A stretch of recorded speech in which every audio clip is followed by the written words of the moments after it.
44 years ago, Algeria played the greatest upset in World Cup history. They beat the reigning European champions. They shocked an entire continent. They made a nation of millions weep with pride. Then two European teams got together and made sure none of it mattered. Tonight in Kansas City, Algeria and Austria faced each other again. The same two nations, the same group stage stakes, the same question hanging over the entire world of football. Would history repeat itself? What happened next was either a redemption story or football's most uncomfortable coincidence. Here's everything.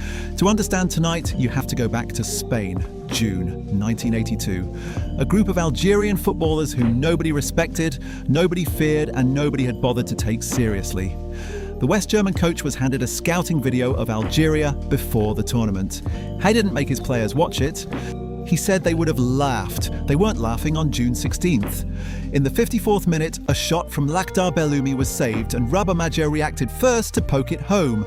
Algeria 1, West Germany 0. The crowd at El Molinón went absolutely wild. West Germany equalised through Rummenigge in the 67th minute, but 1 minute later, Algeria came straight back. Assad ripped down the left, pulled the ball across and Belloumi slammed it in. 2-1. The Algerian TV commentator lost his mind completely. All he could say was Belloumi Majer, Belloumi Majer, Belloumi Majer, over and over like a man who couldn't believe what his own eyes were seeing. It was described as the greatest World Cup upset since North Korea beat Italy in 1966. Algeria became the first African team to beat a European nation at a World Cup. Full stop. Never done before. Belloumi said afterward, "This match was like a second independence celebration." Algeria had only gained independence from France 20 years earlier. For that generation of players and fans, beating West Germany at a World Cup wasn't just sport, it was proof. But here's where the story gets darker. Algeria lost their second match 2-0 to Austria, who had prepared far more carefully than the Germans did. Then they beat Chile 3-2 in their third game, finishing with 4 points. Under the format at the time, 2 points for a win, Algeria sat in the standings waiting, watching, knowing that their fate now depended entirely on a match they couldn't play in. West Germany versus Austria, the final group game. If Austria won, or if the match was a draw, Algeria went through and West Germany went home. But a West German win by 1 or 2 goals would send both European teams through and Algeria out on goal difference. A win by 3 or more goals would eliminate Austria. So the math was simple. For West Germany and Austria to both survive, Germany needed to win by exactly 1 or 2 goals. The match kicked off on June 25th, 1982, at the same stadium where Algeria had beaten West Germany 9 days earlier. In the 10th minute, Horst Hrubesch scored for West Germany, 1-0. And then for the next 80 minutes, nothing happened. Both teams stopped playing football. They passed the ball sideways, they passed it backwards. Players walked. Tackles weren't made. The West German goalkeeper later said, "I saved everything I had to save. 2 balls came my way, 1 back pass and 1 throw-in." That was his entire workload. 80 minutes, 2 touches. The crowd started booing immediately, then whistling. Algerian supporters in the stands waved banknotes at the players, accusing them of buying the result. Spanish fans chanted, "Fuera, fuera," which means out, out. A West German fan was so disgusted that he burned his own national flag in the stadium. One broadcaster told his viewers to turn their televisions off because there was nothing worth watching. Analysts went back and looked at the data decades later. In that second half, 58% of the passes were made inside the team's own halves. In the entire 60-year history of World Cup data available to researchers, no other second half recorded fewer than 2 shots. 2 shots. In 40 minutes of a World Cup group, decider where one of those 2 teams supposedly wanted to score. And neither of those 2 shots even tested the goalkeeper.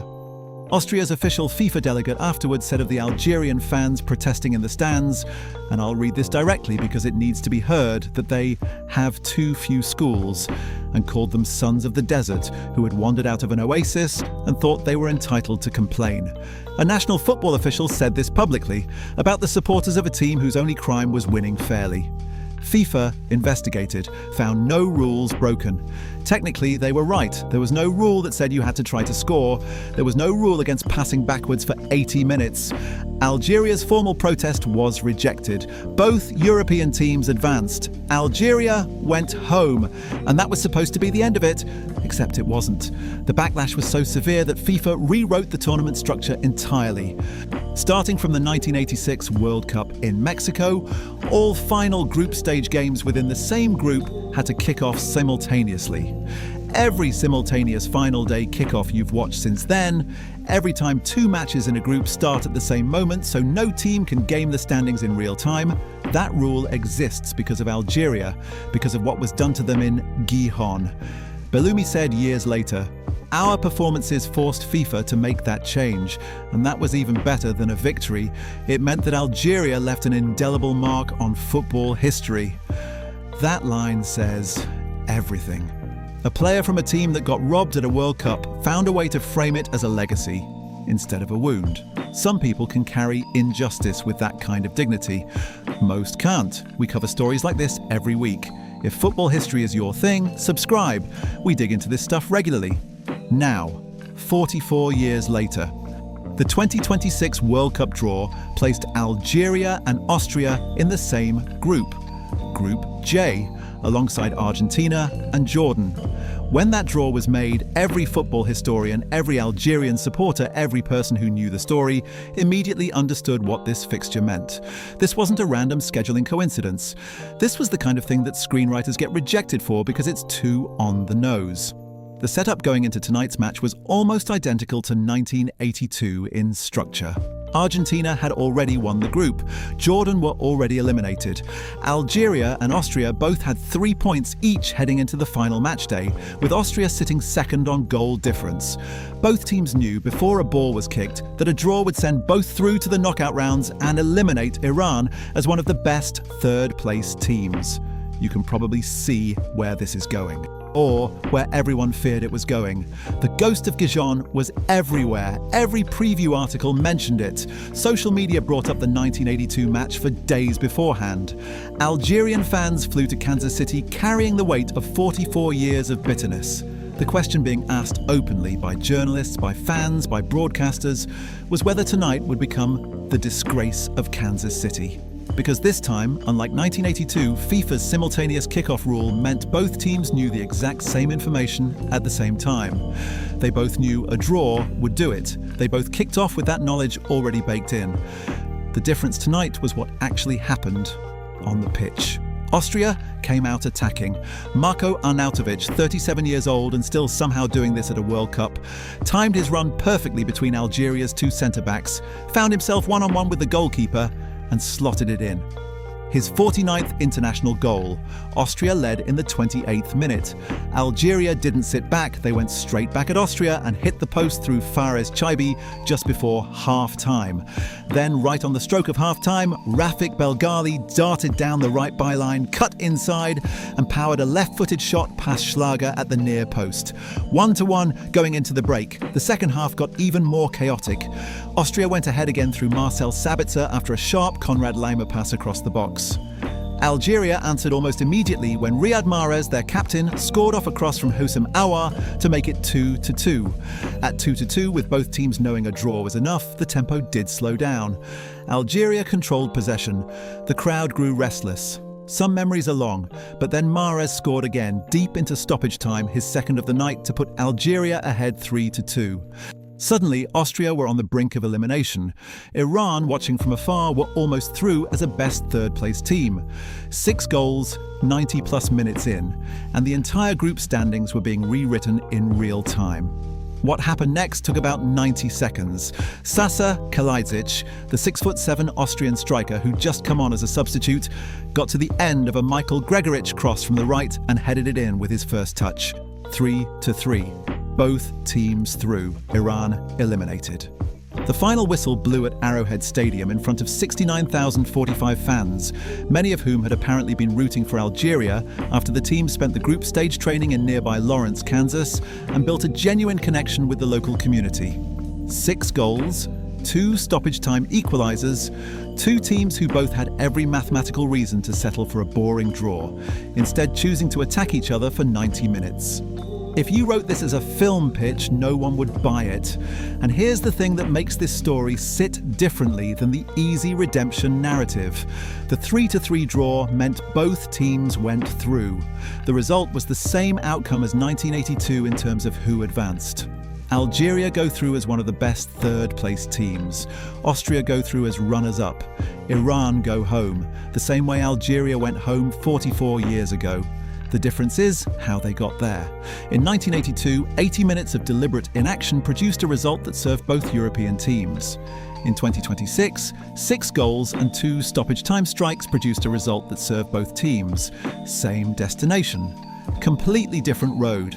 Algerian fans, some of them old enough to remember 1982 as children, were at Arrowhead Stadium tonight. They watched their team fall behind, equalise, fall behind again, equalise again, go ahead late, then concede in the final seconds. They went on a full emotional roller coaster and came out the other side in the knockout round of a World Cup for the first time since 1982 itself.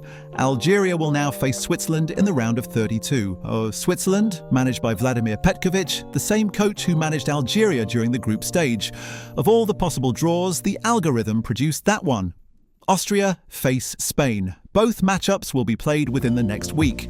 The broader story that 2026 leaves hanging in the air is what tonight meant in the context of that history. Did Algeria get justice? Not really. You can't retroactively undo 1982. The team that beat West Germany and earned their place in the next round never got there. That generation of players carried that injustice for the rest of their careers. Belloumi died in 2024, at 65 years old, never having seen Algeria return to a World Cup knockout stage. Tonight's generation of Algerian players didn't owe anything to 1982 except awareness. They knew what the match meant.